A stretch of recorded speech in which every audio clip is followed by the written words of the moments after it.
both are. All right. Good morning, Judge Alarcón. Good morning. How are you? And this is Tuesday, April 7th, 2007. And I'm Judith Ashman-Gerst. I'm an Associate Justice, the California Court of Appeal, 2nd District, Division 2. And it's my great privilege and pleasure to interview Judge Arthur Alarcón. Judge Alarcón had been member of the 2nd District, California Court of Appeal, Division 4, but is now on the 9th Circuit. Court of Appeal has taken senior status at this point. And this interview is part of the legacy project of the Court of Appeal. And Judge Alarcón, I've known you since about 1977, when you were a Superior Court trial judge and I was working for Burt Pines at the Los Angeles City Attorney's Office. I've always looked to you for advice and guidance, and this is a wonderful chance for you to share that wisdom with many others. What I'd like to do today, if we can, is start with your childhood. Your family fled Mexico because of your grandfather's employment as a law enforcement officer, and he actually raised you for many years. Yes, that's correct. My family came from Mexico during the Mexican Revolution. My grandfather was a law enforcement officer, and they took the last train out of Chihuahua to El Paso because Pancho Villa was going to assassinate him and his family, and the president of Mexico told him to flee. When my father married my mother, they were in Los Angeles, and when I was 6 months old, they separated. And so I was taken back to El Paso, where my grandparents lived, and they raised me until I was almost 5. And I spoke only Spanish. My father remarried and brought me back to Los Angeles, and I learned to speak English in kindergarten. How long did it take you to become comfortable speaking English in the school system here? You know, I have no memory of it being a problem, but I was only 5 years old. I remember that the kids would sit with me and point out bread when I'd say pan, and they taught me how to speak English. And I had no problems. I have no memories that it was difficult or that I was teased or anything else. I'm going to pause you. Shouldn't just go time out or anything like that? No. Okay, Right. ready to go? Yes, ma'am. You grew up in this area. As a matter of fact, you grew up right in this area where we're sitting right now. Exactly. I was born in a house on Temple Street, perhaps a mile from the Civic Center. And my first job was in the Appellate Department Superior Court of Los Angeles Superior Court in the City Hall on Temple Street. I left there to go to the DA's office on Temple Street. And later I left to go to the governor's office. When I returned, I was a judge on Temple Street, and we crossed the street to the new building. And then I left briefly for the California Court of Appeal, and then I returned to Temple Street. And I was baptized at the La Placita Church, which is half a block or so from Temple Street. So I tell people I've never gone very far in life. That'd be quite an understatement. You grew up here, you attended local schools here, but you didn't go to college right after graduation from high school. Instead, you enlisted in the Army with the understanding that you would be going to school. But that all changed. What Yes. happened? Well, I was a fan of Jack London's books when I was in high school, and he talked about people going to San Francisco, going to a bar, getting drunk, and waking up on a ship, and that used to be called being Shanghai. The Army had a program, which they call the Army Specialized Training Program, and they gave an exam throughout the United States in 1943, and the idea of the program was that there was going to be a need to occupy Germany and Japan after the war, and because so many people had left, so many men had left particularly, to go into service, there weren't enough people being trained as engineers, as lawyers, and all the other professions and sciences that would be required. So they offered, if you passed a test and enlisted, you would go to a program where you would graduate from the university in about 2 years, be commissioned as a second lieutenant, and then be available at the end of the war. That was the plan. So I did enlist when I turned 18. I went to Fort Benning, Georgia, and I should have realized when I went through the gates, it's called the infantry school, and that's where the training is of infantry officers and then paratroops. We went through a 12-week training, and I was notified that I was going to go to Pomona College for my undergraduate work, which was wonderful because my parents couldn't possibly have afforded to send me there. And we had a banquet to celebrate, and the soldiers were all scheduled to go to different parts of the country close to their homes. I was going to be at Pomona, only 20 miles from my home, and also all the young ladies who were in my black book. And all the men were gone off in Europe. So I was looking forward to a wonderful 2 years. We got to the train station, we marched there, and the general told us to sit down and relax. There was a problem. 5 hours later, he announced that the Army Specialized Training Program had been eliminated and that we were all going into the infantry. And I ended up getting on a train to Camp McKean, Mississippi, and I became a private in the 94th Infantry Division. Well, that was quite a shock. Did he explain why the program had changed? Was it because of what had happened during Yes, in the in war? North Africa, the American infantry took huge casualties, so they needed immediately to fill it up. So that's why I became an infantryman. What about your World War II experiences do you feel influenced your life, your career? What stands out? Well, I went overseas with the 94th Division, and we ended up near Germany, near the Maginot Line, and we were part of the Bulge fighting and the Ardennes Forest battle. And I was given a promotion by my captain from PFC to Staff Sergeant because of casualties. So at the age of 19, I had a group of 12 men under my care and responsibility. Within a year, I became the acting first sergeant of my company. Then I had 200 people, and I had to be concerned about every aspect of their lives. So that forced me into a lot of maturity quickly. Any particular, I've always enjoyed talking to you about your World War II experiences. You had some just amazing events that occurred there. Is there anything you'd like to share with us? Well, one thing that probably, if you've talked to other former infantrymen or Marines, we don't usually talk about what happened on the battlefield. It's painful, and we lost close friends.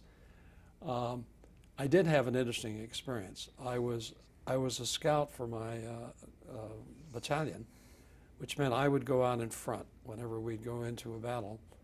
And I was also the sniper, which meant that I stayed behind if we had to retreat. So on one occasion, the colonel of our battalion ordered me to go out into a valley, and it was covered with snow. And I said to him, if I were the Germans, I would have a machine gun on the hill on the left and a machine gun on the hill on the right, and I would have crossfire where you're sending me. And he said, I've given you a direct order. Go for it. So I ran out, and sure enough, 2 machine guns started firing at me. And as I ran, I could see the bullets between my legs, because they had bullets that tracer bullets that you could see in the daytime. So I saw a large hole that looked to be about a foot deep, looked like an old shell hole. So I raced to that, jumped in it, and it was covered with snow. And being a surfer from California, I had no idea about snow and ice. What happened was, right under the snow was ice, and I cracked through that. And the machine gunners then lowered their guns So the bullets were going right past my helmet, so I had to get down. And my captain, for whatever reason, choked. He didn't do anything to rescue me. He just sat there all day. So when it got dark, I was able to leave that place. But during that exposure, my legs were frozen up to my hips. So the next day I was sent to a hospital and in Luxembourg. And the doctor who treated me said, I'm going to try some experiments with you because we've had to amputate a lot of people, and I don't want to do that. So he said, do you drink? And I said, no. He said, well, you're going to drink now. And he gave me an ounce of bourbon every hour for several hours and moved my bed over to the window and opened the window so that I would not change my body temperature in a way that he didn't want. My legs were saved by this wonderful doctor. So when I came back, I went to the captain and I said, you know that my legs were frozen under fire. Am I entitled to a Purple Heart? I don't want one if I'm not entitled to it. He said, no, it has to be shell fire or fragments from a bomb or something. I said, okay. About 4 years ago, I told this story to one of my granddaughters who insisted I talk about it. So I told her what happened, and she said, that's not fair. She was about 10 or 11. And you've got to do something. And I said, what do you want me to do? She said, I want you to write to the Secretary of the Army and tell him that you were cheated by that captain. And I want to see the letter. So I wrote a letter to the Secretary of the Army, and they wrote back to me, and I was about 77 at the time, and they said, we're about 3 years behind in checking this kind of request. So I wrote back and I said, you know, I'm 77, and I was in World War II, and by 3 years from now, I can't guarantee you that I'll be here if I'm entitled to it. But don't award me the medal if I'm not entitled to it. Well, they wrote back and said, you were entitled to it. And I also found out that I had not ever been told I was entitled to the Bronze Star. So 3 years ago, thanks to my granddaughter, I was awarded the Purple Heart, and it's right here, I see and that. the Bronze Star. Was there any ceremony? Oh yes, Senator Feinstein is a very close friend of mine, and she found out about this, and she insisted that she wanted to award both to me. So she gave a party for me in San Francisco. Oh, that must have been a really Yeah, lovely experience. yeah. So then when you returned from the service, then you enrolled at UCLA. Yes, and I had an interesting maturing experience there as well. I signed up in 1946, 2 months after I got out of the service, and I got the list of classes. I bought the textbooks, and I bought several swim shorts and several beach towels, and I went to the foot of Chautauqua, to Will Rogers State Beach, because I used to love two-man volleyball, and I hadn't played all the time I was in Europe. So I became one of the best two-man volleyball players in that area, attended very few classes, and then took my exam for each of the classes in the first semester. Having been a straight A student in high school, I thought, it'll be a snap. All I have to do is cram at the end. Well, I got straight C's. And the counselor called me and said, I thought you wanted to go to law school. And I said, yeah, I want to go to law school. She said, you're never going to make it unless you change your habits. What are you doing? So I confessed. And she said, no more two-man volleyball. And the thing that I didn't realize was that every other student who was a freshman was a straight A student at UCLA. They studied, I had not. But I ended up with about a 2.6 average by the time I left UCLA. So I got almost straight A's thereafter. 3.6 probably. It was, yes. Probably 3.6. 3.6, right. yes. But you didn't stay at UCLA for law school. No, an interesting thing happened. USC announced that they were going to have a special program, and they were going to select a few law students who had 3 years, who had completed 3 years, and passed a test, the LSAT, passed that in a very high level, and had almost straight A's. They said, this is what we're looking for. So I contacted USC, and I said, I'd like to apply to that. And the woman said to me, who was the counselor, she said, change from UCLA to SC for your remaining classes. So I had to make up a few units because we're going to start with USC graduates or third-year people at USC. So I transferred to USC. And then at the end, when I finished my work one semester in a summer school, I started SC Law School. And at the end of the first year of law school, I was awarded a bachelor's degree in pre-law because I made it through the first year. So I have kind of a phony bachelor's degree. And some other degrees Yes. as well. Yes.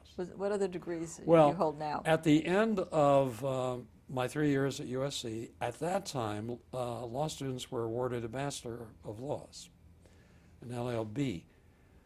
Many years later, people who were in the military, who were lawyers, found out that they were not getting, they didn't start at the highest level that they could have had they gotten a doctorate degree. And so the lawyers in the military got the law changed so that you now get a JD, as I'm sure you have a JD. And what they did is that law school sent a letter out to all of us saying, if you send $25, we will give you a JD. Well, I decided to be unique. So I didn't send it $25. So I am still an LLB, one of the few left in the United States. Actually, I think my husband still Is is that? an LLB, right? I don't think he did it either, and he graduated from USC as well. So are you a Bruin fan or a Trojan fan? I am a Bruin fan. I was on the rally committee and I worked the games. And I sat with John McKay, who coached at USC at some USC function. And he asked me about my background. I told him that I went to UCLA, and he said, "Are you one of those people that doesn't give a damn who beats USC?" I said, "I'd rather not answer that." So after law school, your first job, as you indicated, was clerking for a Yes, judge for in the appellate Superior department of Court. the Superior Court. Right. Yeah. And then after that, you became a deputy district attorney. Yes. What made you choose your various career paths at that point in your life? Well, at that time, it was very difficult for people who belonged to minorities to get into the big law firms. There weren't any Hispanics, there weren't any blacks in the big firms or the middle firms. And so I decided that if I went to the DA's office and stayed there about 3 years, I could then bring into the field a lot of experience and perhaps overcome the reluctance to hire Hispanics and blacks. So that's why I chose the DA's office. When I went to the DA's office after the DA called me in and said, "You're number one on the list, I'd like to appoint you, but I want to find out something. Are you going to have us spend a fortune training you to be a good trial lawyer and then leave us to go make money?"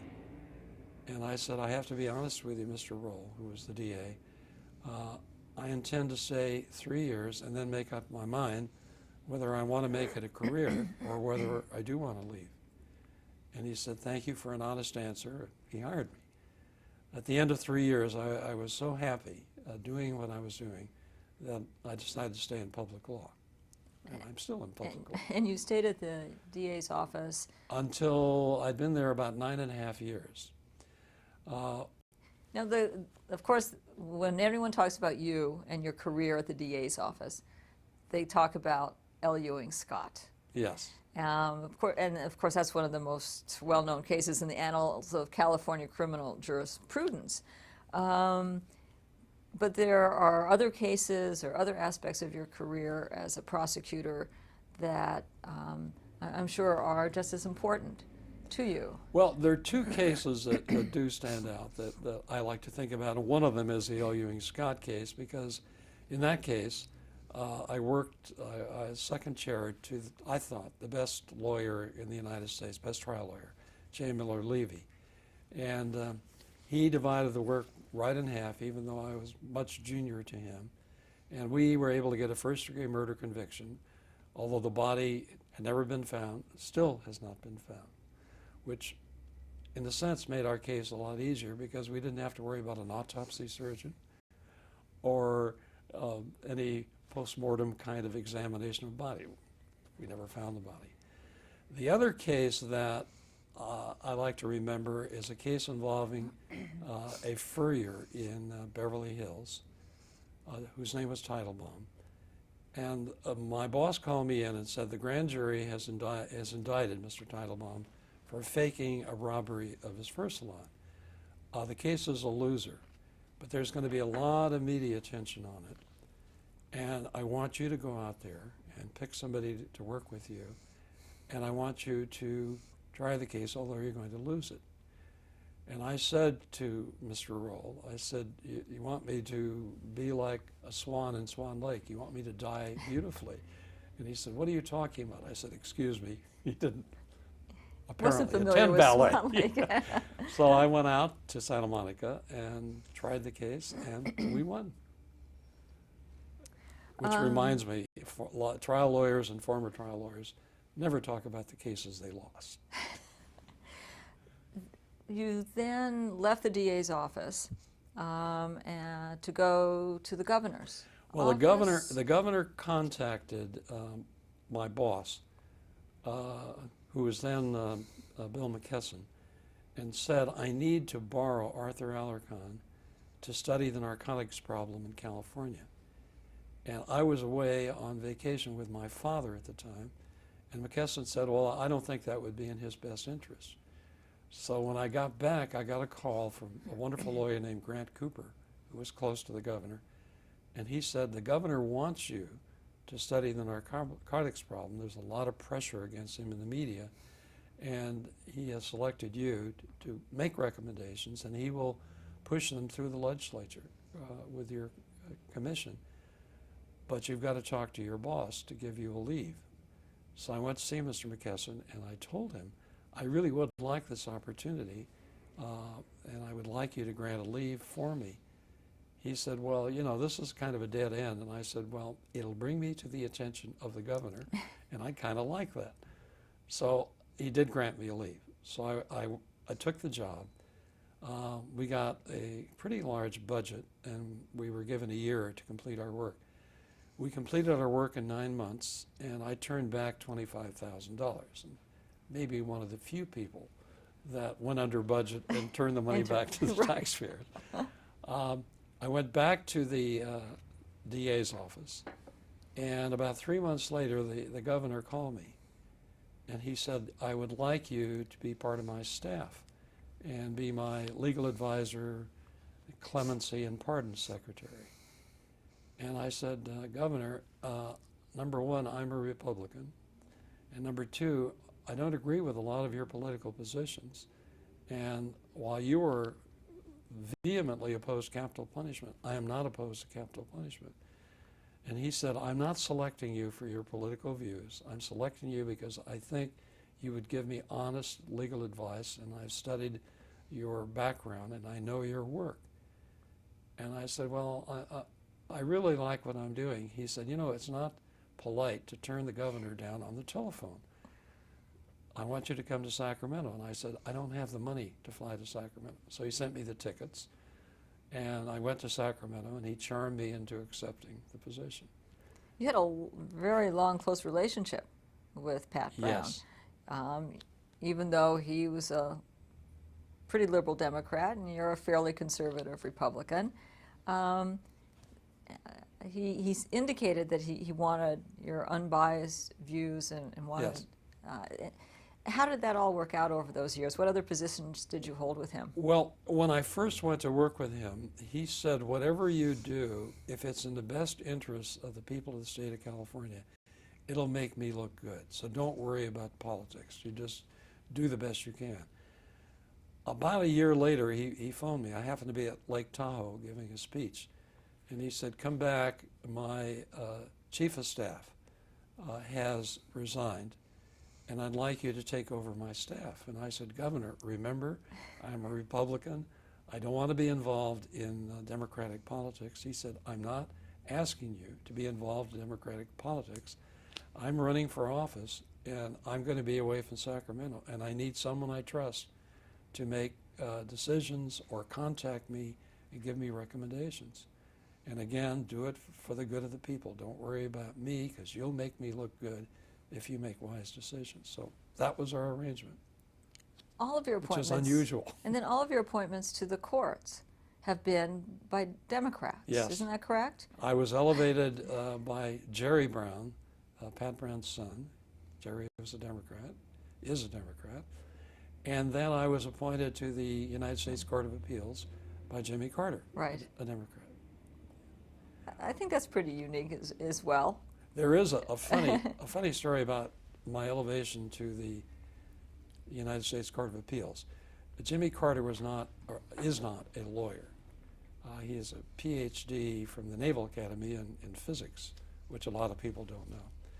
So he decided, unlike his predecessors and successors, to turn the recommendation for federal judgeships over to commissions. And so he appointed commissions in every circuit. And the commissions had lawyers and laypersons, and he tried to balance them with Democrats and Republicans. They advertised in the legal newspapers, would you like to be a federal judge? If you have 10 years experience, clip out this coupon and send it in. I didn't do that. After several months, I got a letter from Sam Williams, who was a wonderful lawyer, and later a deputy attorney general and a great private practitioner after. He was co-chair of the commission for the Ninth Circuit. And the letter said, we have asked 15 persons, including you, to apply. The commission has indicated that you are qualified and we need people like you. So I talked to my best friend and legal advisor at the time, Warren Ettinger, who's now a Superior Court judge, and I said, what do you think? I've never wanted to be a federal judge. What do you think I should do? And he said, well, what do you want? And I said, I'd like to be on the California Supreme Court, if you ask. So I was then on the Court of Appeal. So he said, well, look, they're not giving you the appointment. They're only asking you to apply. There are a lot of other people, so go ahead and apply. So I applied.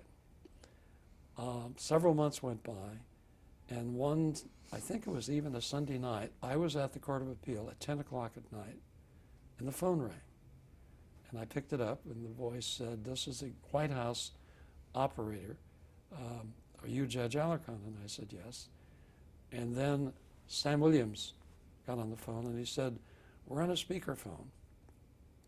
And White House staff are around me, and they claim that you are a Republican. Say it isn't so. And I said, Sam, I have been a Republican since I was at UCLA, when I was eligible to vote, because I was very upset that every major committee in the Congress was chaired by a Southern Democrat.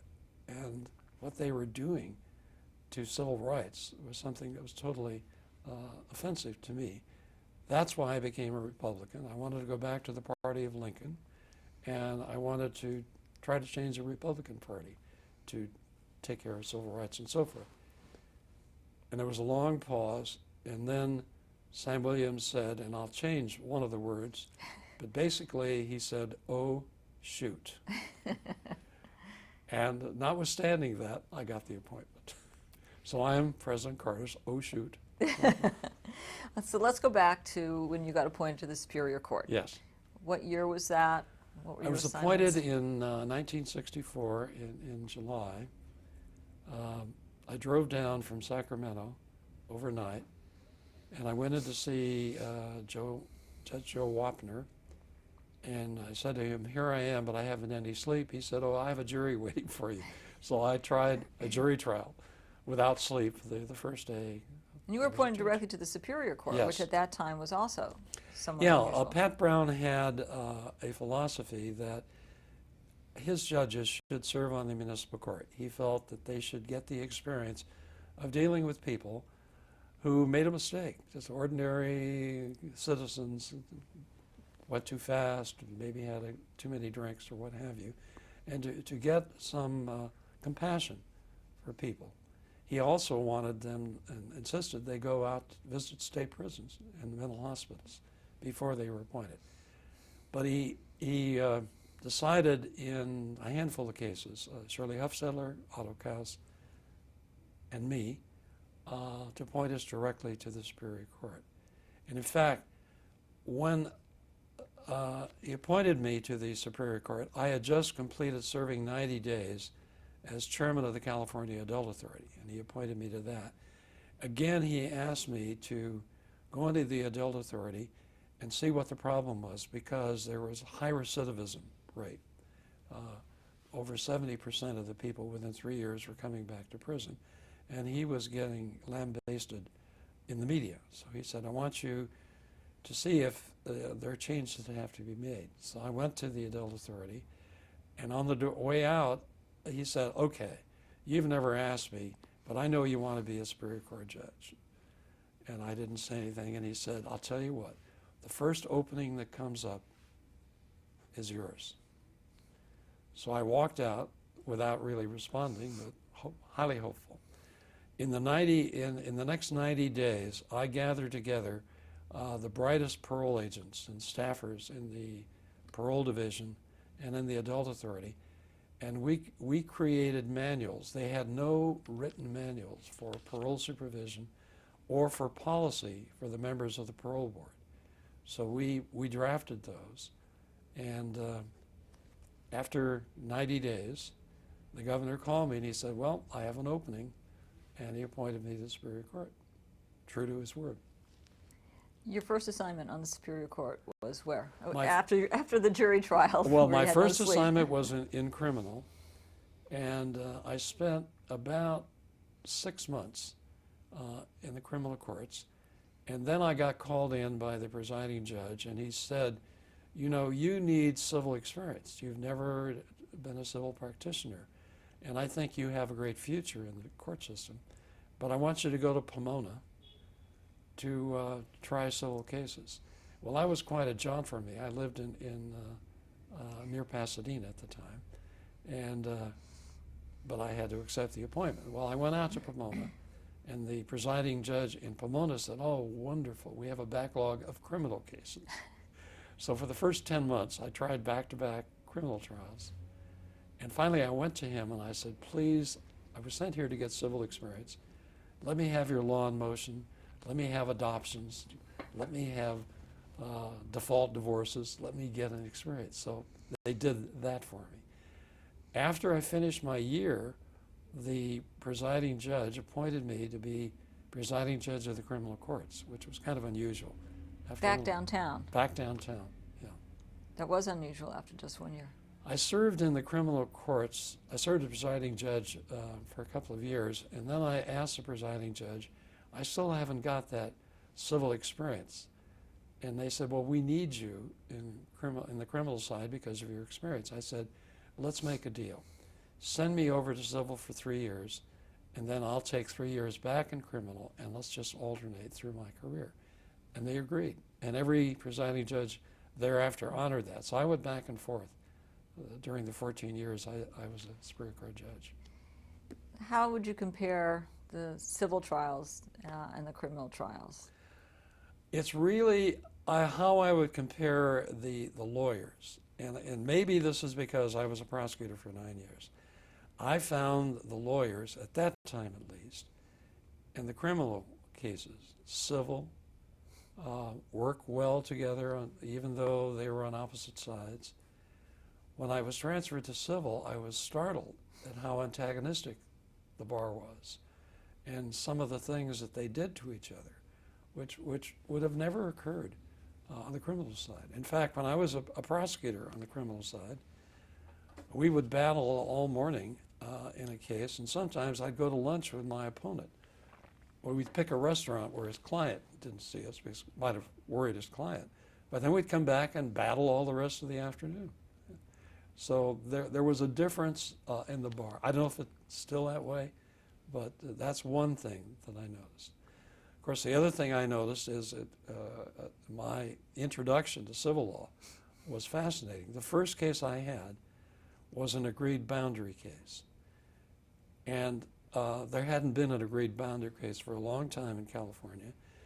In fact, the cases we looked at were from the 1850s.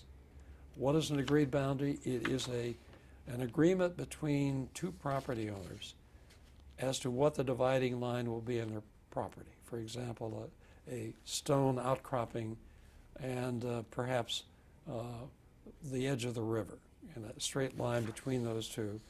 They would shake hands and say, okay, we agree, this is the boundary.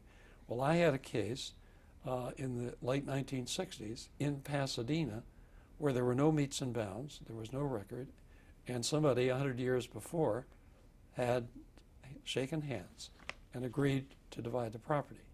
Well, a more recent property owner, not knowing that, put up a deck and a patio 25 feet onto the other man's land. Somehow, he found out about the agreed boundary, and so there was a lawsuit as to whether the man have to destroy his patio. Jury trial or non-jury? Non-jury. Non-jury. Yeah. And what did you decide? Well, I decided that I had to go along with the agreed boundary. They didn't, by the way, raise latches as a defense, and they might well have. One of the interesting things about it was that the third house, there were 3 houses in a row, and the third house was Warren Ettinger's house. So I had to tell the lawyers on both sides, I know your neighbor. He lives a house or two away from you. But they said, we still want you to try the case. So you were on the Superior Court for 14 years. And then I spent about 2 years, by the way, in the on the California Court of Appeal. At that time, they didn't have staff working on writs. And so they would bring over a Superior Court judge or two to handle all the writs. So I came over on assignment for 2 years as the writs judge, handle habeas corpus, mandamus, prohibition, and so forth. And you also sat in the appellate department of the Superior Court. Yes, just before I left, after I worked the writs job, I was appointed to serve on the appellate department of the Superior Court, and I served on that court for about 2 years. I then was returned to trials, and I tried, once again, a criminal trial. They had a criminal trial in Van Nuys, and the 10-day period was up. The case had to be dismissed unless the judge could come over that day and take over. Another judge selected the jury, and then I appeared on the 10th day, and we started the trial. It was an interesting trial because one of the jury, it was a murder case involving a drug dealer who apparently was believed to be an informer. So his suppliers killed him, and they buried the body in Ventura Beach. So in voir direing the jury, I would ask, after the initial voir dire, I asked a juror, prospective juror, would your answers be the same as those of the other jurors who are sitting here? He said no. He said, I feel very strongly, and I said, just a moment. And I said, I think we'll excuse the other jurors. So we excused the other jurors, and he sat there alone in the courtroom with the lawyers, and I said, now what do you feel strongly about? He said, I think anybody involved in drug dealing who kills somebody should get the death penalty, and there's no way that I would change my view on that. That's how I feel. So I said, thank you very much, and I said, counsel, would you like to stipulate? And they stipulated that we should excuse him for cause. Now the defendants were convicted of first-degree murder. At that time, the death penalty had not been restored in California. The defendants appealed because there had never been a case up to that time where there had been the voir dire of an individual juror without the others present. And they claimed that was a due process violation and so forth. And the Court of Appeal affirmed what I did. And that was my last case as a Superior Court judge. It's interesting that they appealed on that basis because, of course, when the death penalty was reinstated, for many years you had to Yes. question jurors outside the Sure. presence of the other panel members. Yes. Yeah. And that was your last case as a Superior Court judge? Yeah. So being in the appellate department, sitting here on the Court of Appeal by assignment, that piqued your interest in a an appointment to the Court of Appeal? Well, I had hoped that I would get on the Court of Appeal because, as I say, my goal then was hopefully someday to be on the California Supreme Court. So, sure, I felt that might be an open door to it. And Jerry Brown called me and did appoint me to appeal. In fact, it was funny. When he called me, he had been governor for several years. And he said, I hope that you will accept an appointment to the California Court of Appeal. And I said, Governor, I've been waiting for this call for several years. And he said, yeah, people say I'm a little slow at appointments. So before we talk about how you wound up on the Ninth Circuit instead of the California Yes. California Supreme Court, let's talk about your experience here on the Court of Appeal. Well, I was on this court approximately 15 or 16 months, and I had to finish a trial, and so I stayed as a Superior Court judge for several months before I took my oath of office. So I came over in late September of 1978, and at the time, under California law, if you were appointed to the California Court of Appeal, you had to stand for election at the next general election, which was 2 months away. So my name appeared on the ballot in 1978 before I wrote one opinion, and let's see, 30% of the voters felt that I was not qualified, even though they had not read any opinion that I wrote. But 70% thought I was great. And you were in Division 4. Yes. And who were your colleagues at the time? My colleagues were Gordon Files, Robert Kingsley, and Bernard Jefferson. And one of the delights for me was that Bob Kingsley was the dean of my law school. So not only did he give me my LLB, but I also got to sit with my former dean. That was an amazing panel. It was, and there was, I think we've talked in the past about what are the differences between the way, my experience on the California Court of Appeal and my present experience on the United States Court of Appeal. One of the things that I found out almost immediately is that in your court, the panels do not change. That you have now 4 or 5. We actually have 8 in this No, but district. on each panel. 4 on each panel. Right. 4 on each panel, so that for part of the year at least, you sit with the same people, the same 2 other people, and then occasionally one is substituted. And on the United States Court of Appeal, we never sit together as a panel. We change every month. There are some of my colleagues that I haven't sat with for 7 years because we have new panels every month. So that's different. And one of the things that is a kind of a funny fallout from that is when I sat with Gordon Files and Bob Kingsley on a search and seizure case, when we discussed the case, I said I felt that the officers had violated the Fourth Amendment, that they didn't have probable cause. And as I was talking, and I was brand new on the court, I noticed that Gordon had turned his back and was looking out the window one direction, and Bob Kingsley was looking out another window. And I talked and slowed down, and Gordon Files then said, "Have you finished?" I said, "Yes." He said, "I don't agree with you." And Bob said, "I don't agree with you." So when the conference was over, I raced over to Bob Kingsley's office, and I said, "Bob, I thought I had a point there that you might at least wanted to talk about." He said, "Arthur, 13 years ago, Gordon and I considered that question, and we agreed that it wasn't a violation of the Fourth Amendment."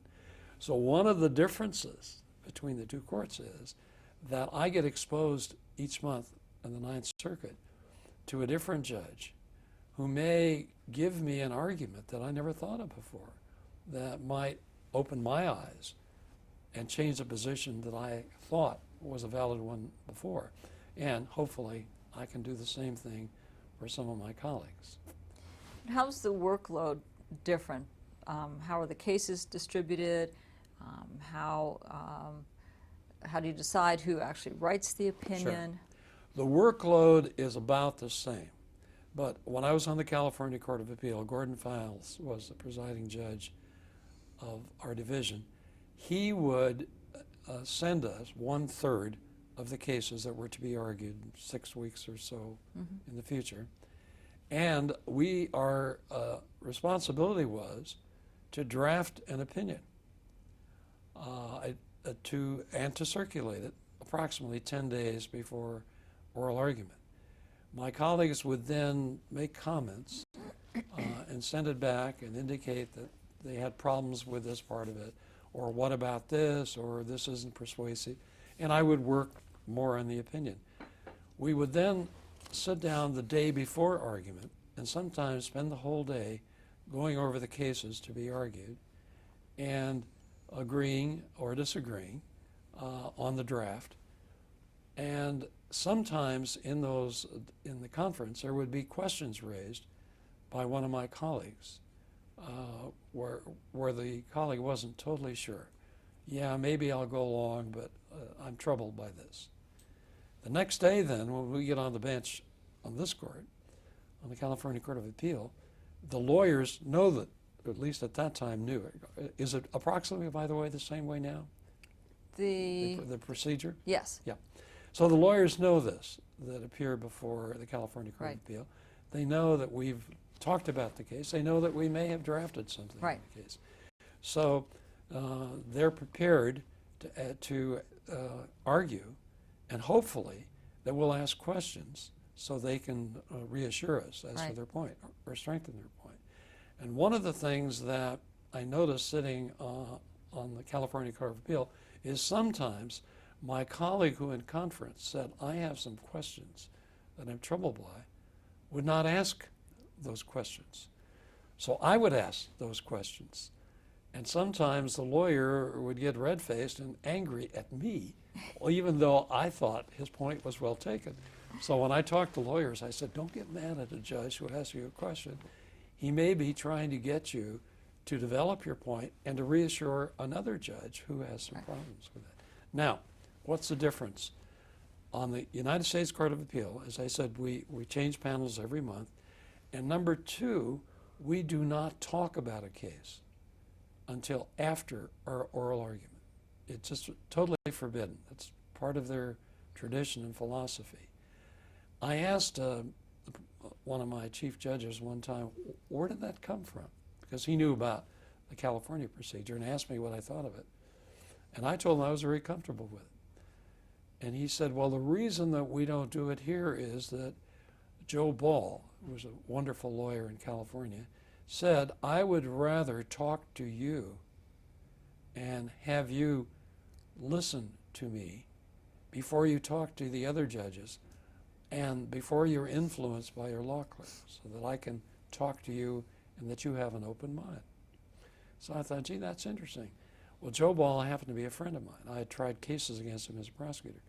So one evening at a cocktail party, I said, my chief judge said that the reason that we never talk on the Ninth Circuit about a case until after argument is because of your complaint.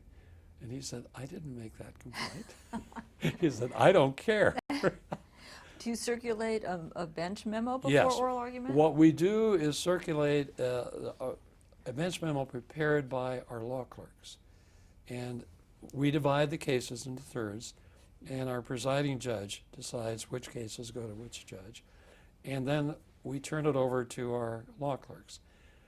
In my chambers, at least, I tell my law clerks, I want you to give me an independent analysis of this case. Look at the briefs, be fair to both sides, give their best arguments as well as you can, do independent research, and then, and this was kind of an innovation that I brought into the bench memo process, give me your recommendation. Because when I got there, we were receiving bench memos, but there was no recommendation. But sometimes it was pretty obvious what the law clerk wanted us to do. So I said, just go ahead and the last part of it, say, I recommend, and summarize your reasons. We may agree, we may disagree, but at least we know where you stand and what you feel strongly about. So that's what we do. Now, one of my colleagues, and I will, I think he's a wonderful human being, but I won't disclose his name, works differently. The rest of us pretty much operate the way I do.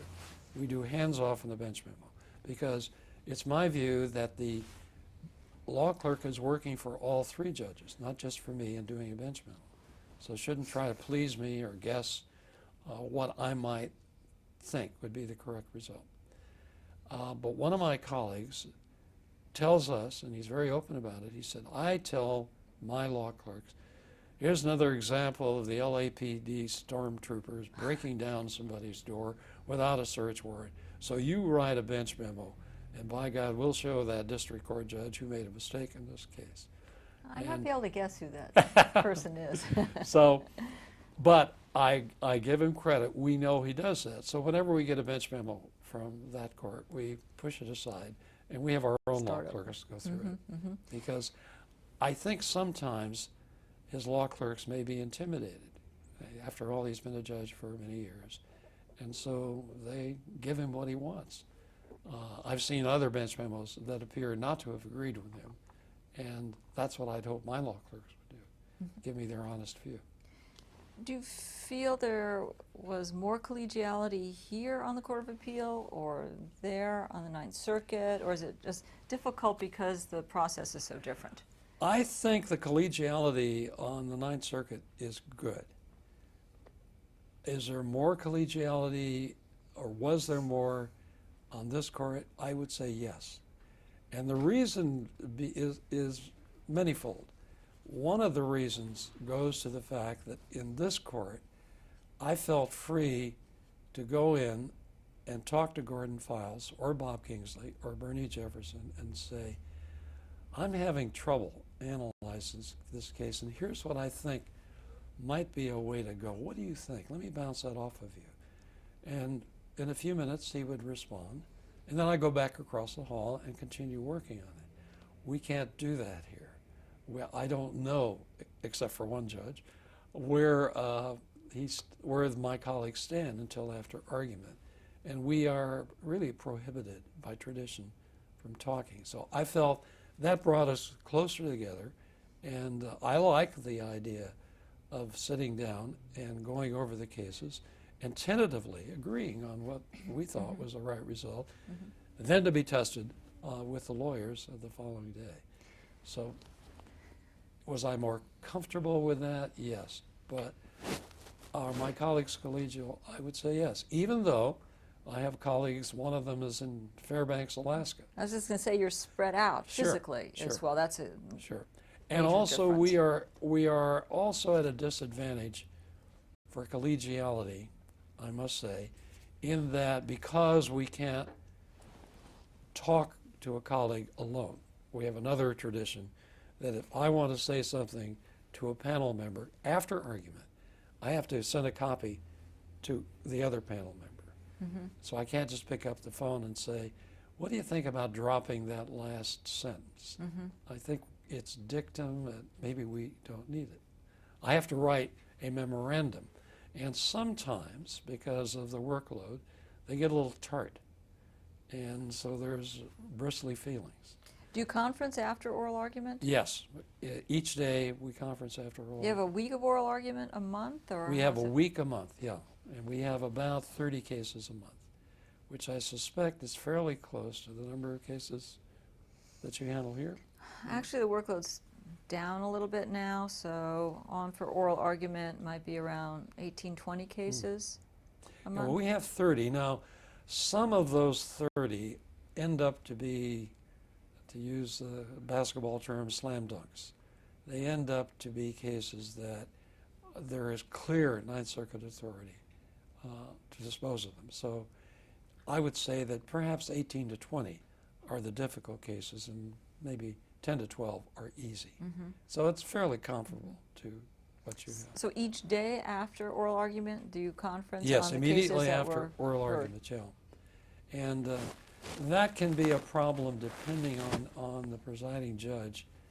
I had a presiding judge at one time who we'd sit down after argument, and they'd say, well, my plane is going to leave in an hour and a half, so we have 10 minutes to talk about these 6 major, securities violation cases. Most of my colleagues will spend as much time as needed to hear each judge's views. One of the things you and I talked about was the difference in approach between the deputy attorneys general Yes. and the assistant U.S. attorneys in their written briefs and also oral argument. When I was on the California Court of Appeal, I really admired the policy of the Attorney General's office. The Attorney General, I should explain, is the lawyer, the appellate lawyer for all 58 DAs in the state. And so they would look at the work of the prosecutor and the decisions of the judge, the instructions of the judge after a conviction. And the Attorney General's office, at least at that time, would come in with a Deputy Attorney General and say, for example, we concede that there was prejudicial error and we ask the court to send it back for a new trial. Or they would say, we think that the prosecutor stepped over the line and the comment that was made to the jury was erroneous. But we also believe that the evidence is overwhelming, and notwithstanding the error that was committed, and we concede there was error, we think the court should affirm. With that kind of an argument, you sort of lean forward as a judge and say, wow, these people really are trying to help us, and they're confessing where there are mistakes.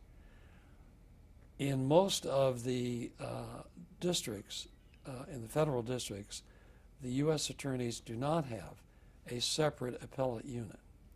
And so the prosecutor who tried the case and may have made a mistake appears before the Ninth Circuit to defend the conviction. And it's very hard for them to say, I made a mistake. We pointed out to them, and some of them stammer and try to justify something that's not justifiable, instead of being able to say to us, yeah, we made a mistake, but the evidence is overwhelming and you can affirm.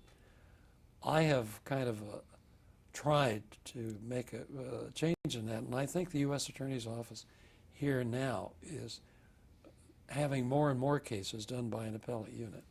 Right, they have an appellate division. Yes. I don't know if all of their appeals go Not through that. all of them go there, but they're taking over more and more. Mm-hmm. And I think that's a much better approach.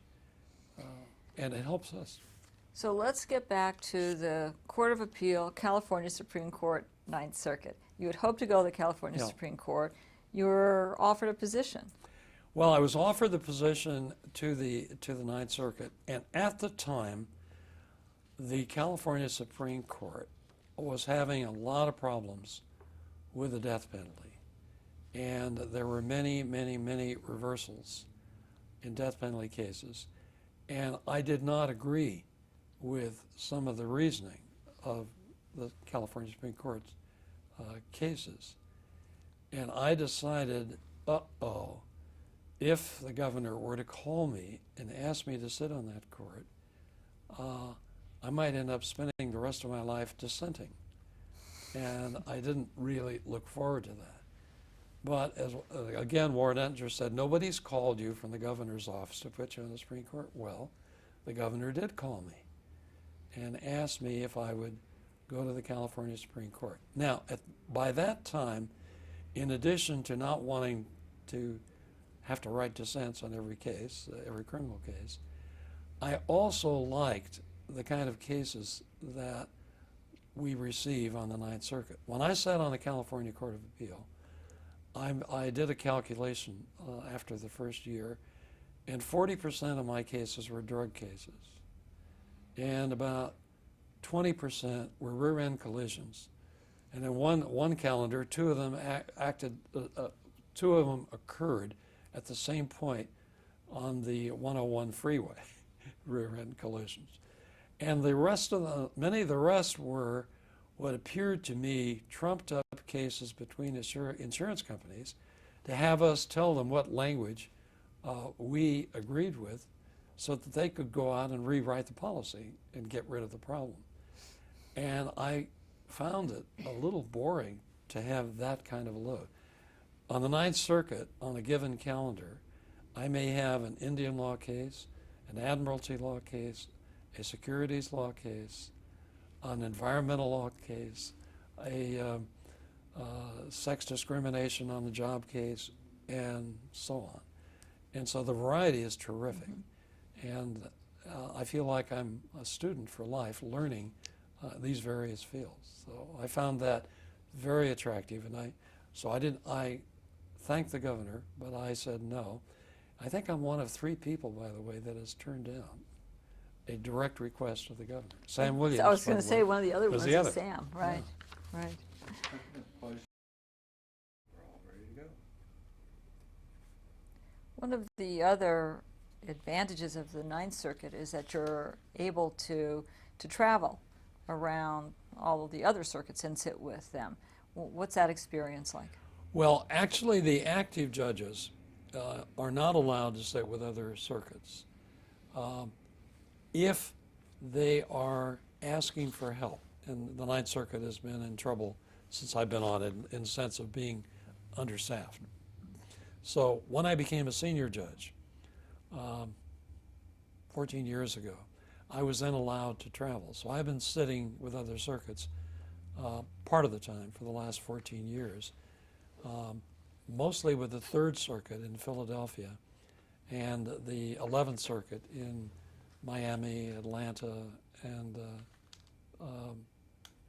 Montgomery, Alabama. And that's fun.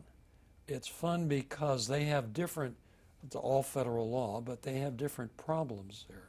For example, with the Third Circuit, they have a lot of securities law violations and admiralty law violations. In the 11th Circuit, they have Indian law problems, but they also have a lot of discrimination in hiring and in promotions.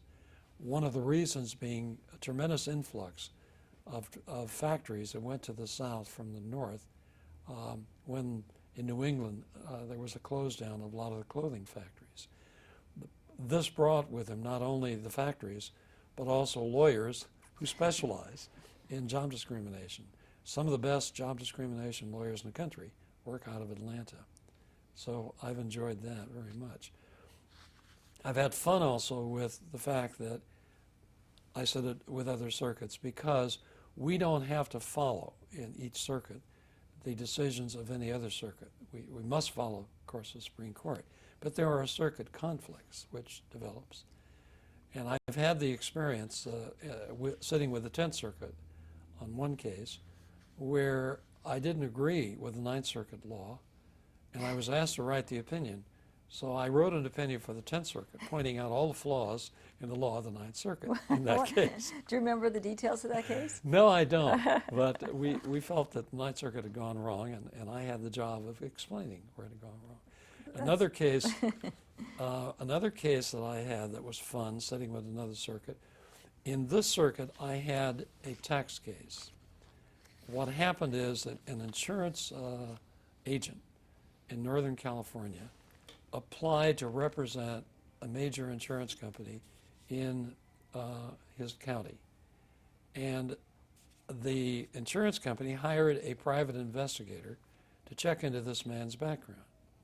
The private investigator completed his report, sent it to the insurance company, and said that this man had a prior conviction for fraud. So the insurance company contacted the man and told him, "I'm sorry, we can't hire you because of your record." And the insurance company, the man said, "What do you mean my record?" And he said, "Well, we can't talk about it, but you have a criminal record." Well, other people came forward. I suspect the police chief of the county, or the sheriff of the county, told this agent, they have you confused with somebody else with the same name who committed fraud. Well, the word spread through the county, and he lost business. So he filed a lawsuit in state court, which was removed to the federal court, and it was a defamation action because everybody in his church, and his country club, and his service clubs heard that he had committed fraud. So the case went to trial, and the jury came back with an award of $600,000. The lawyer for the insurance agent did not ask the jury to separate the emotional distress that he suffered from having been lied about and the loss of business. But he said he's entitled to recover for both. So the jury came back with a lump sum and didn't segregate what was lost business, what was the suffering that occurred. So he went to a tax lawyer and he said, how do I treat this tax-wise? And the tax lawyer said, well, let's cut it in half. You claim $300,000 as deductible because of the emotional distress, and pay $300,000 for the award for loss of business. So he got an appellate lawyer after doing that. The appellate lawyer said, no, you don't have to pay any taxes on that. Now, the appellate lawyer had a theory that we should apply tax law, which said that if you're in a personal injury situation and you lose wages, the tax division said you don't have to segregate it. It's all non-taxable. So a lawyer argued to us it should be the same. So I had a law clerk who had a master's in tax law. And I sat down with her and I said, I'm intrigued by that argument. Personal injury is a tort. So is defamation a tort. And it's not property, because the lawyer said, well, that was a loss of property. And she said, well, you really can't go that way because the tax people in the country will laugh at you. And I said, well, let's research it. So she said, what do you want me to research? I said, well, start off with, where did trade and libel come from? So she was a fabulous researcher. It turned out that the notion of trade and libel came out of England back in the 13th or 14th century. And at that time, the merchants, let's say the tin makers, would all have a fair periodically. They'd all gather and they would display their work. And during the fair, they would sit down and say, you have told people my product is inferior, that my welding isn't proper, and that's lying about me, and I want you to stop. And from that developed a group of senior tin makers, for example, who would resolve the case, would mediate and say, don't do that anymore. We've checked his welding, and it's okay. Those courts were called, in French, pied poudre. My clerk came in and said, I have found out that they had these fairs, and they had what were called the dusty feet court. And I said, dusty feet? And she said, yes. And I said, why were they called dusty feet? She said, well, probably because they had to walk over the roads and their feet were dusty when they got there. And then I said, well, were they called anything else? And she said, yeah, pied poudre. Well, that's dusty feet. And that's where trade libel came. And then it developed into English law. The notion of, as part of defamation, was trade libel. So I wrote an opinion saying that it was not taxable. My colleagues agreed with me. Ultimately, a number of years later, the whole tax court unanimously agreed with that theory. But before the tax court agreed, I sat in the 11th Circuit several years later, and the same poor lawyer from Department of Justice stood up and looked at me, and he had exactly the same issue. Now, at the time, and I think it's still going on, the Department of Justice had, to me, an offensive policy. They call it non-acquiescence. And what it would mean is if they lost a case, a novel case in the Ninth Circuit, they would not seek certiorari from the Supreme Court. Therefore, that would only be the law in the Ninth Circuit, and they wouldn't give any other circuit a chance to adopt that because they just swallowed it in the Ninth Circuit. Mm-hmm. So here I am in the 11th Circuit. This poor lawyer stands up to argue, and he said, Judge Alarcón, it's my fate to have you before me again. And I said, counsel, this was done by chance. I had no idea. So he argued the case, and I again was not impressed, and I wrote the opinion for the 11th Circuit. That's certainly a unique set of Yeah. circumstances. And that's part of traveling to other circuits. That's really fun. Off the bench, you have for many, many years been involved with the community and the betterment of the community. Your work with Alice Callahan, among others. Which of those activities have you found to be the most rewarding? What are you still involved with at this Well, time? when I was still in law school, I became very concerned with the lack of equal enforcement of the law and equal treatment of people in Watts, but also people in East LA. So I was involved in founding a couple of groups, not-for-profit groups, that could kind of lobby the city, the county, the state, the national government to enforce the laws there. Part of this started because I took my first child to see Godzilla in a theater on what was then Brooklyn Avenue. Part of, it was Sunset, but in East LA. And that's now Cesar Chavez, at least for part of it. And we walked in and we sat down in seats and the springs were coming through.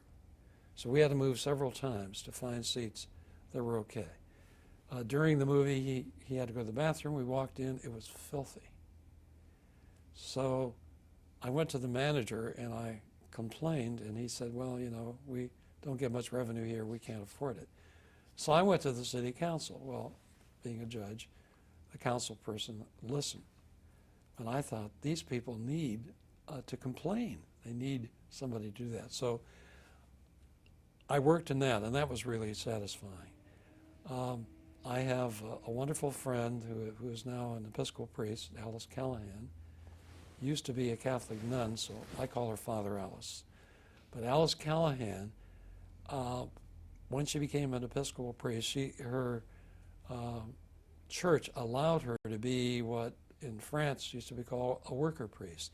She has a not-for-profit group on 7th Street that deals with the families on Skid Row and deals with the poor people that surround that area. And we not only have child care there at our office there, but we also bring in people to give them legal advice. We have people that teach them how to speak English. We have people who do advise them about getting their immigration papers taken care of. And now we've branched off from that, and we have another not-for-profit corporation which has set up charter schools. And we have 3 charter schools that are educating primarily Hispanics, because Alice found out that in the schools in the area, they were putting these kids in remedial classes, and the kids were okay, they were bright, they just were not being attended to. These are charter schools in the downtown area? Yeah. And so now these kids are doing beautifully, and some of them are graduating from us and going and doing well. They were being also treated in a bilingual education concept. And Alice and I believe in total immersion. And I think I mentioned to you that I didn't learn to speak English till I was 5. And so I had total immersion, and my classmates taught me how to speak English. And I think that, at least with the younger kids, and our kids are kindergartens, first and second, that they can learn English fast. They have that ability. I think it gets harder when you're older. Other community activities Oh, at this point? Yeah, well, right now I'm involved with Alice's groups. I think that's it. I did have, you mentioned Bert Pines. Bert Pines, when he was assisted by Judith Ashman, belonged to a dinner club that I belonged to of lawyers and judges. And we didn't have any women in that group. And at one of our meetings, Bert Pine said we should have women in this group, and I seconded the motion, and we lost. So Bert resigned from that. And at a subsequent meeting, at a banquet, I sat next to 3 or 4 of the people who voted not to have women in this group.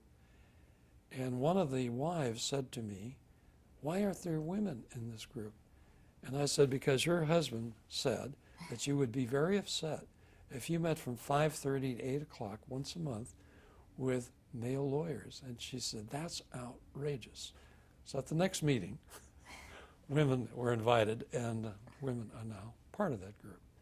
Well, at the time I was on the board of the Los Angeles Boys Club, and I stood up and said, "You know, there are no girls' clubs in this area, and it's in the Lincoln Heights area."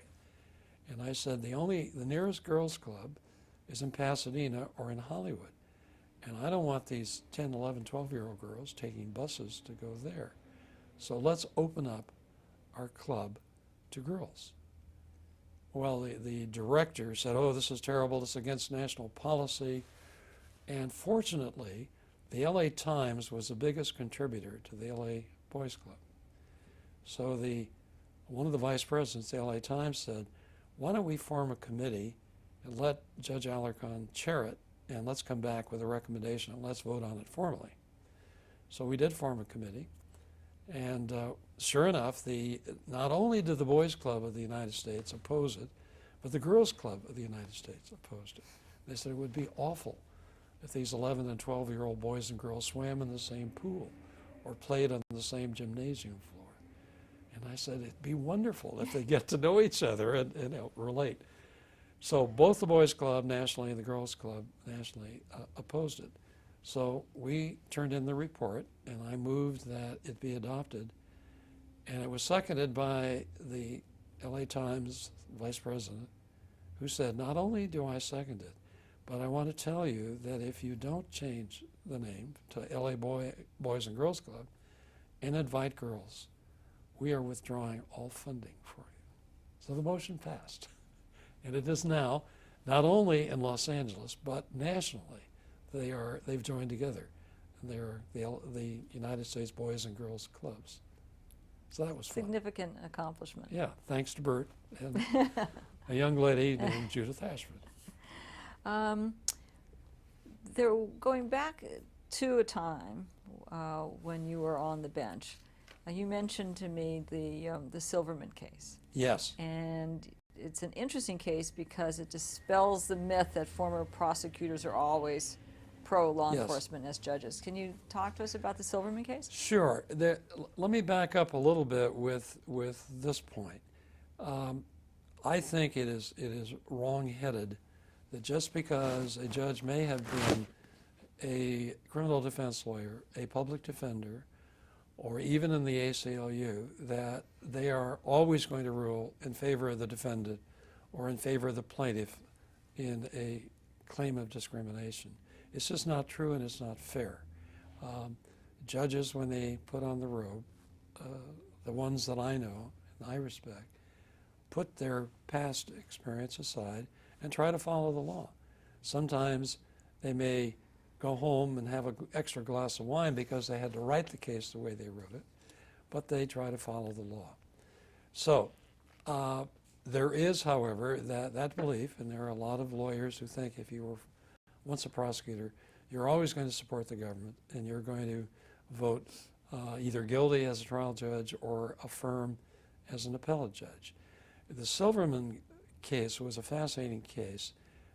I'll try to summarize it briefly, but basically what was involved is Mr. Silverman's sister was involved in selling drugs in Reno, Nevada. And she got a request for a large amount of drugs from a dealer who had his own private plane. So she and the man who had the private plane and a third person flew to Van Nuys Airport on 3 occasions. And the record was remarkably the same on each occasion. The third person became a government witness, and he got immunity for his drug dealing. And he said, when we arrived at the Van Nuys Airport, Mr. Silverman's sister went to the phone and phoned for a cab. And I asked her, whom did you phone? And she said her brother.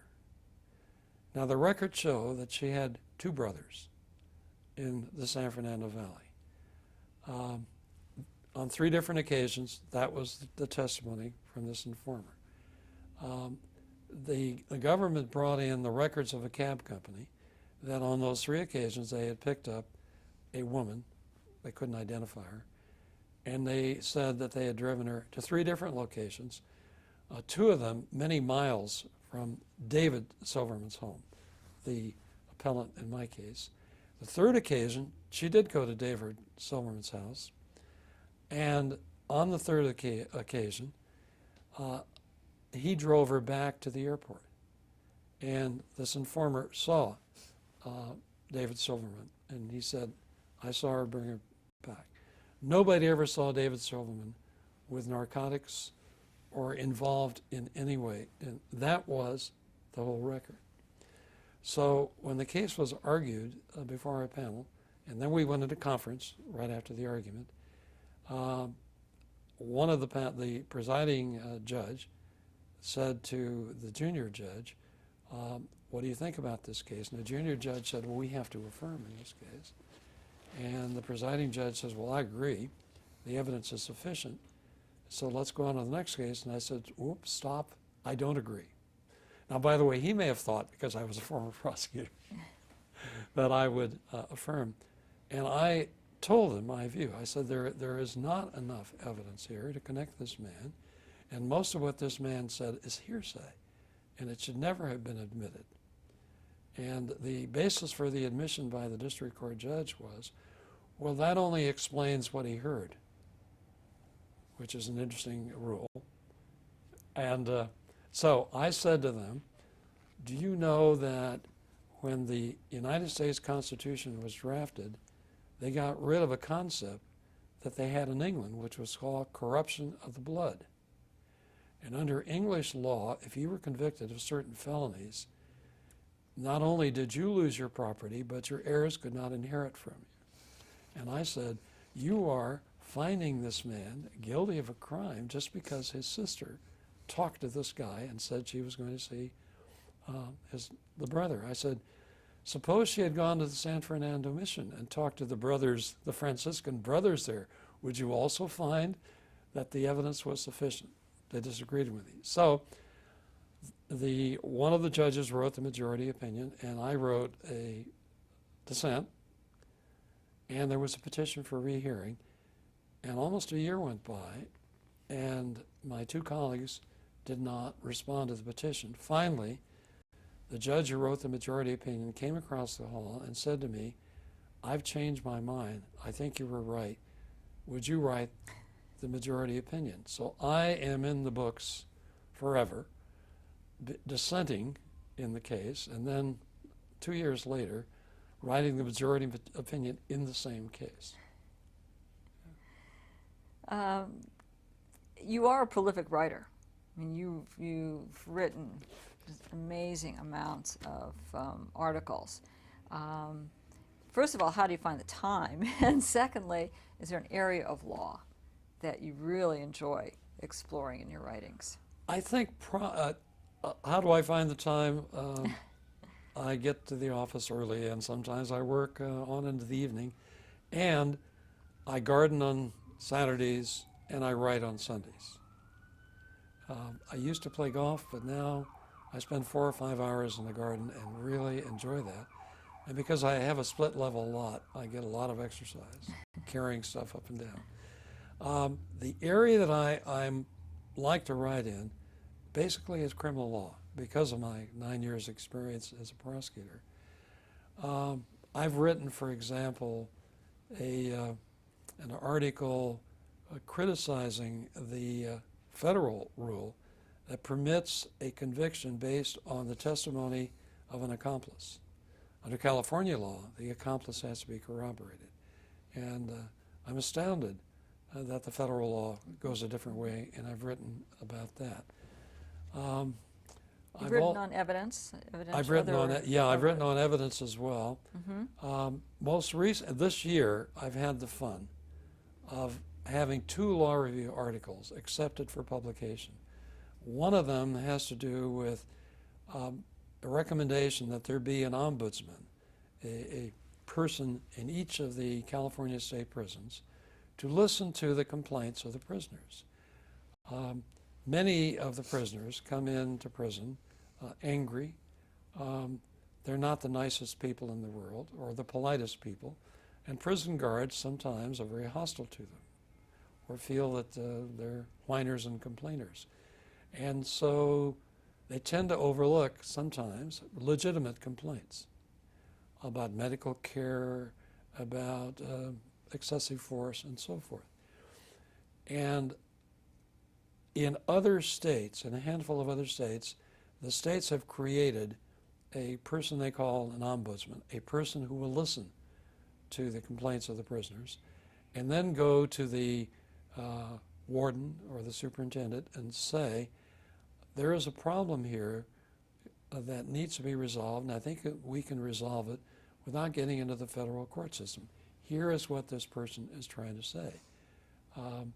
And in those states, they have had a reduction in cases brought into the federal court system or the state court system, which I think would be a tremendous savings of money.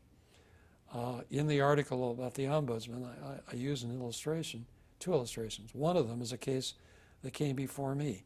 A man went to prison who had had an accident, and so he had an eye that was floating, and he had to wear some special goggles to protect him and also to be able to see well. They were destroyed on the prison yard. So he went to the guard and said, I need some goggles. And the guard said, contact your optometrist. We don't furnish goggles. He went to the doctors and they said, I'm sorry, we can't furnish them. So he filed an action in the federal district court. The federal judge looked at the complaint and then made a phone call to the warden and said, you should give him his glasses. The warden said no. So the case proceeded, and the federal judge turned the individual down.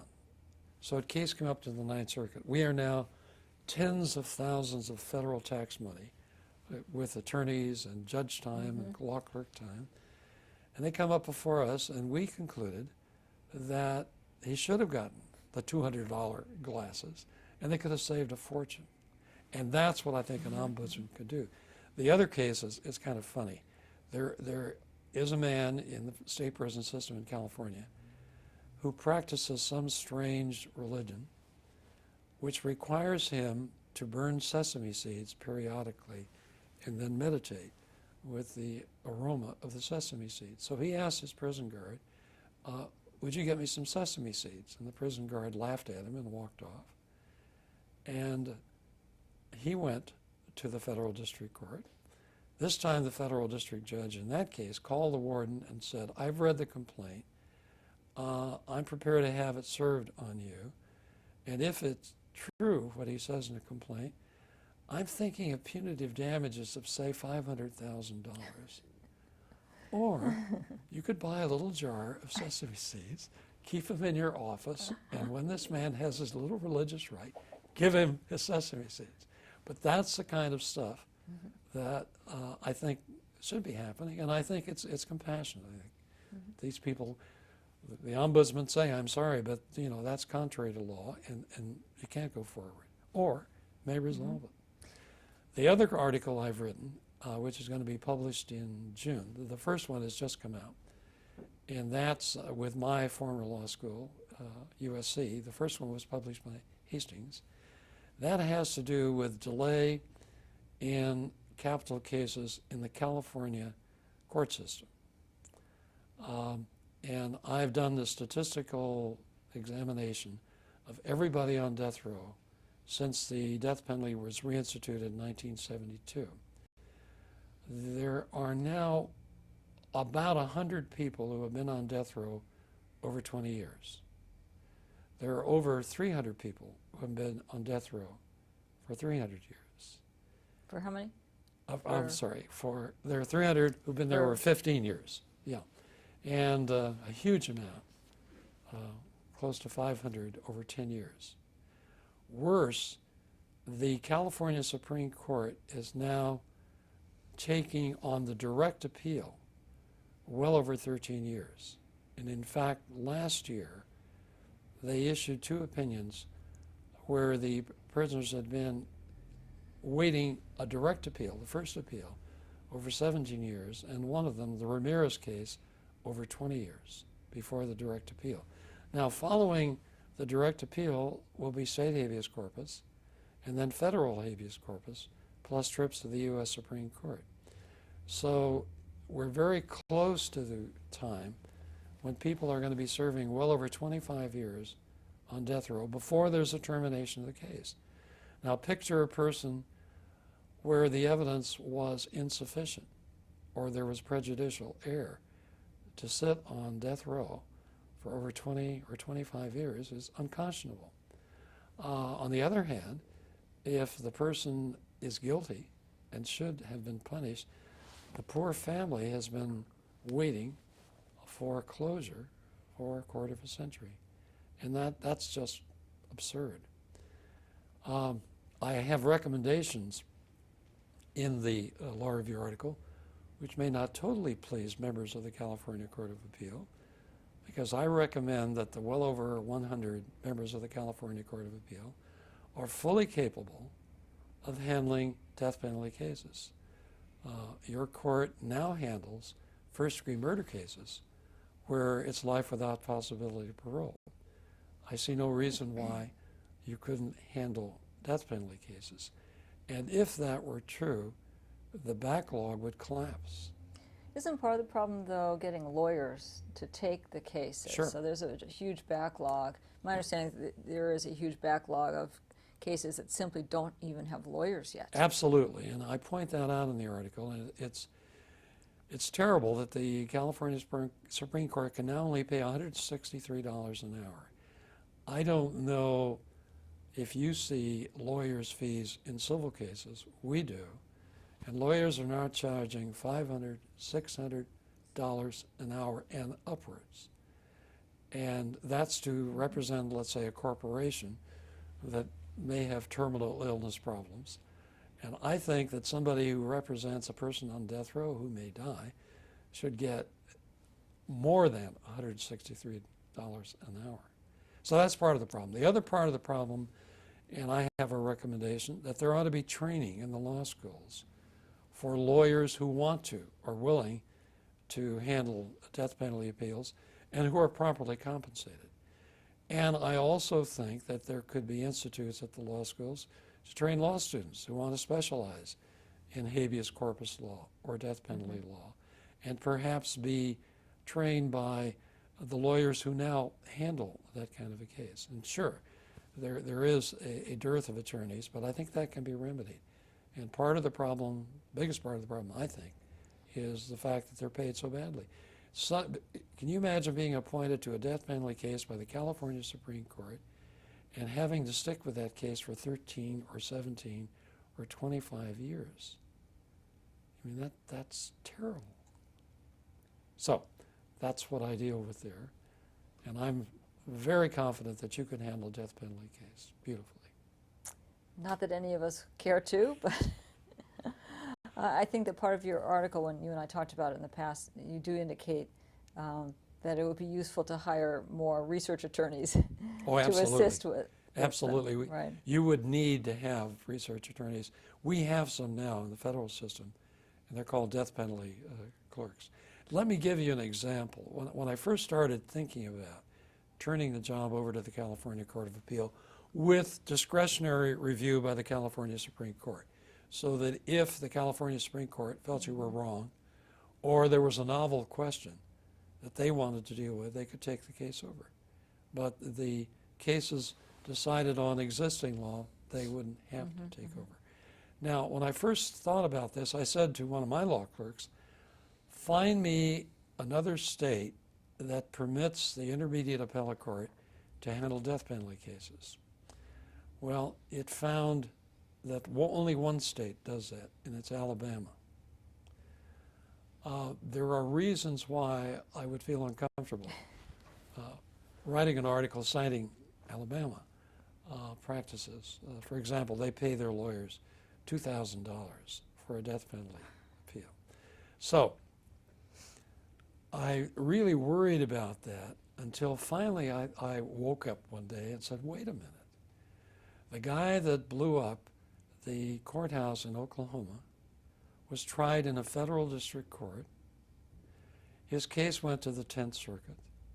It went from there to the United States Supreme Court, and from the date of judgment until his execution was under 3 years, going to each level. And so that is the example that you'll find in my article. It can be done. And nobody can say that turning it over to the intermediate state courts would violate the Constitution. That's exactly what has been approved by the United States Supreme Court for federal death penalty cases. You've also written on the judicial appointment process. You Yes. have feelings about election versus appointment. Yeah, I wrote an article a few years back when there was a problem in California. And at the time I was on the Ninth Circuit. And one of the states of the Ninth Circuit is the state of Alaska.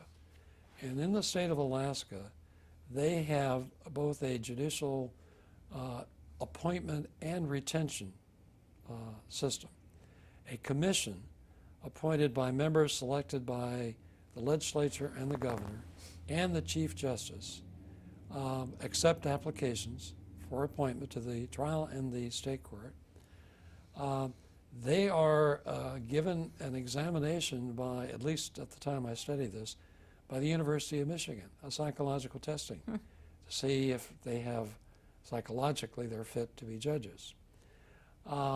They then evaluate the applicants, and they then send to the governor a list of names.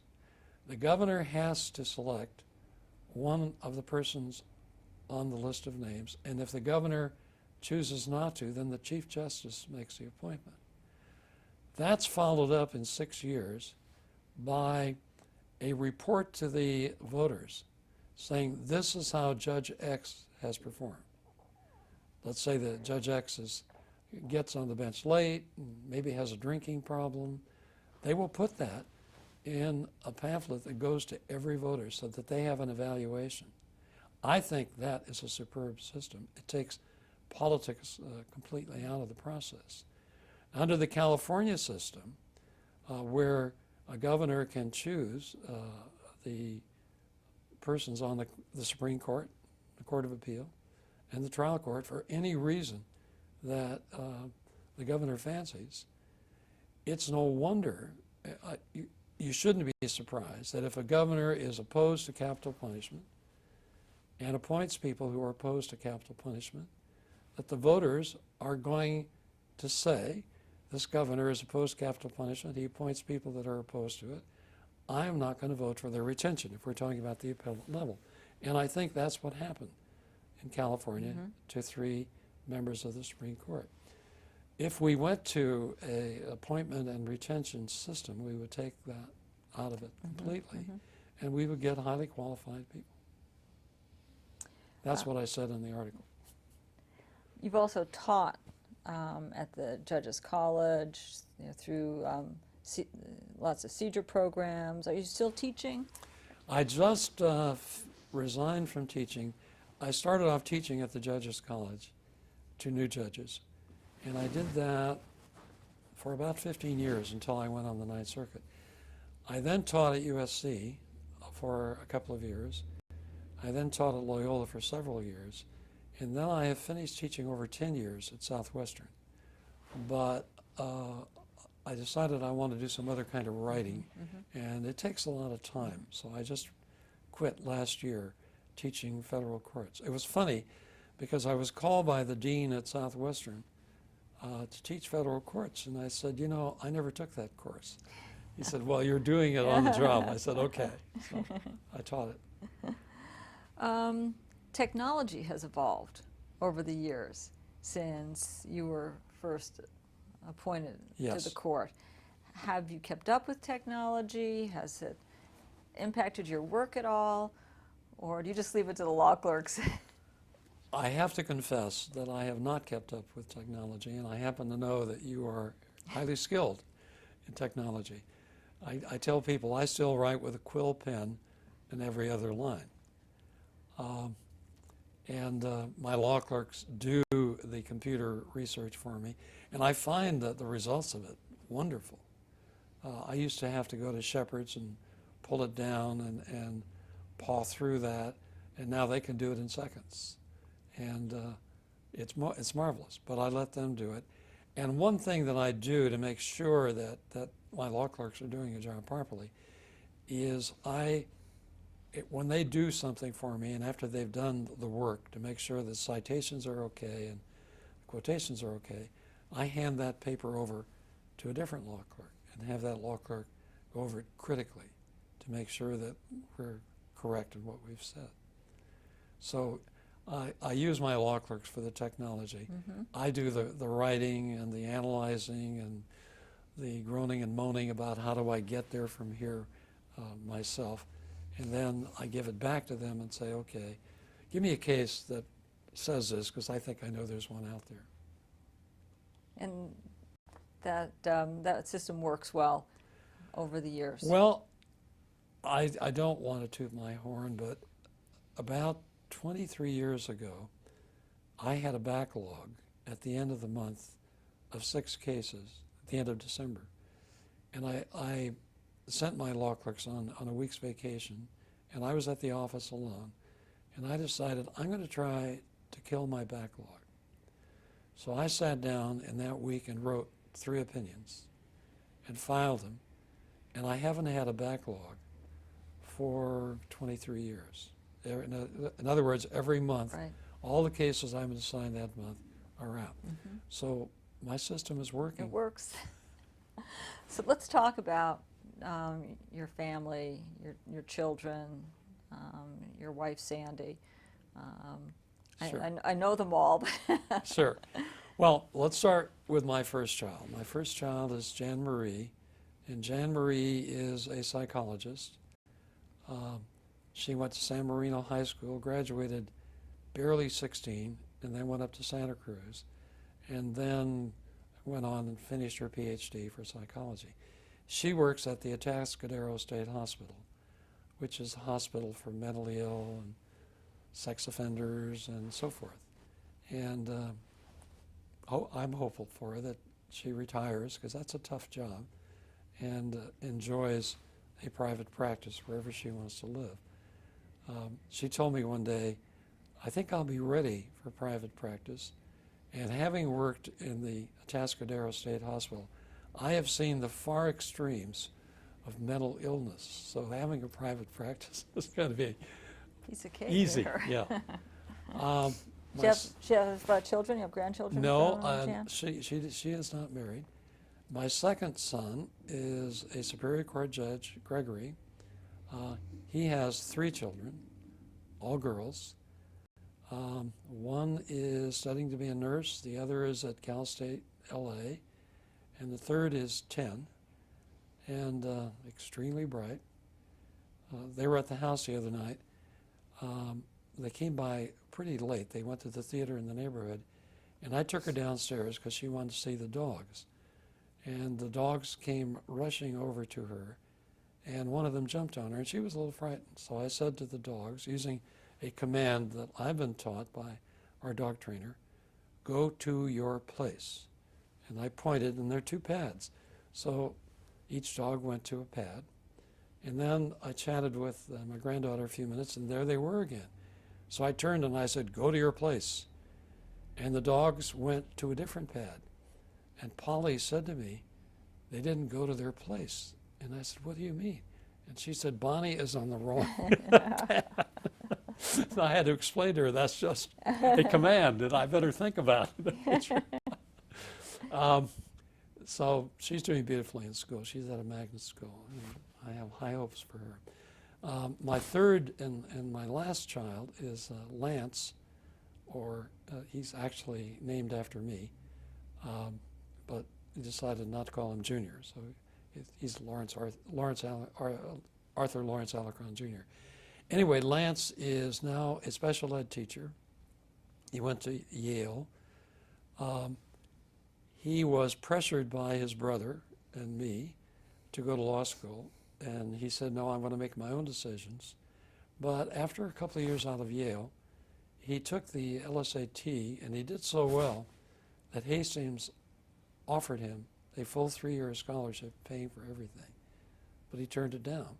And instead, he went to the University of San Francisco and took special ed, and he's now a special ed teacher, and apparently really good at it. At the end of the first year, he was teaching other teachers in the San Francisco Unified School District how to deal with kids who have special needs.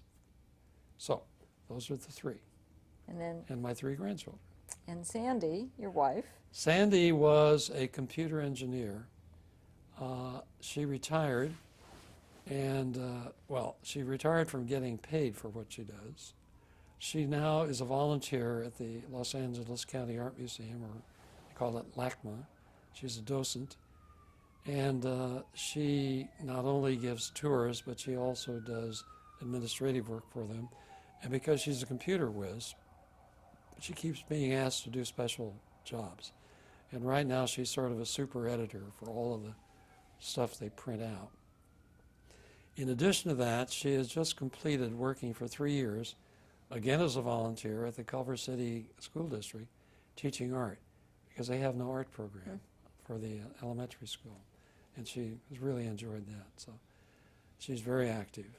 In fact, I used to work a lot at night, and when I was writing a law review article, I would do that. And she came to me one day and she said something that husbands hate to hear: we have to talk, which is kind of terrifying. And she said to me, you know, it gets very lonely when you're working in the evenings all the time. I love your company, and I feel very bad about that. So I said, well, I'll try to cut down, and I really have cut down. Well, recently, I get home from work, and she's at her computer, and she's working there till 8 o'clock. So I walked in the other night, and I said, Sandy, we have to talk. I feel very lonely. And I got a whack across the face. For a retired person, she's very busy. Yes. Okay. Well, Question. the other thing we do is walk the dogs for 45 minutes to an hour every night. That's such a nice thing. A nice way to end It the is. day and to do it together. I think a question that our videographer here was anticipating. He may not expect the answer. What is the most important case that you have worked on? I was asked that question several years ago by a reporter who was doing a profile on me. And I reached forward and I patted the file that was in front of me. And he said, wow, what's that about? And I said, you know, I don't know. I haven't opened it up yet. And he stood up kind of angrily and he said, you're putting me on. I said, no, that's the most important case to me, because I'm going to try, in working on this case, to do a better job than all the cases that have preceded it, and to put into effect what I've learned yesterday on that case. So I don't really have any case that I say this was the important case. Now, having said that, I've told you about the Silverman case, and that stands out to me, not because I would say it's the most important case, but because it illustrates our independence and perhaps what you should expect of a judge, to not let his past experience or his pride at having been a prosecutor interfere with his job. The other case that I like to think about is a case involving, it's called Skinner. It's a railroad against railroad employers against Skinner. And the question in the case was whether a regulation put out by the United States Railroad Commission ordering railroads to have surprise drug tests and urine tests of employees who worked on trains without a search warrant, and just random surprise tests, whether that violated the Constitution. And the argument was made to our panel that it violated the Constitution because railroad companies, although private companies, were acting as the agents of the United States. Now, under search and seizure law, a private person is not covered by the Fourth Amendment unless they are the agents of a law enforcement officer. And they argued to us, these are agents. And secondly, they said it is intrusive to be required to take a blood test, a breath test, or a urine test, and there should be probable cause or a search warrant. My two colleagues agreed with that argument and wrote an opinion in which they said that the regulation was unconstitutional. I wrote a dissent indicating that because railroads are heavily regulated, because for safety purposes, for public safety, and they go racing across the land in 50, 60, 100 miles an hour, that it's very dangerous to have them operated by people who are drunk or have used drugs. And so I said there is a compelling need for the government to regulate this industry, and the intrusion has to give way to this compelling need. The Supreme Court took over the case, and in an opinion written by Justice Kennedy, they reversed my two colleagues and did something that I like. They quoted me in passages by name of the decision and agreed with my analysis. Now, there's a nice footnote here which I think exemplifies the humility that judges learn from their spouses. That same evening when I got the opinion, I stayed at the office past 6 o'clock, and my wife had told me, we're entertaining tonight, I need your help, please be home by 6 o'clock. So I rolled in at 6:45, and she had a dinner party of 12 people, and she was honoring her roommate from college who was there in the kitchen. And I said, a wonderful thing happened today, Sandy. Not only did the Supreme Court agree with my dissent, but they quoted me by name.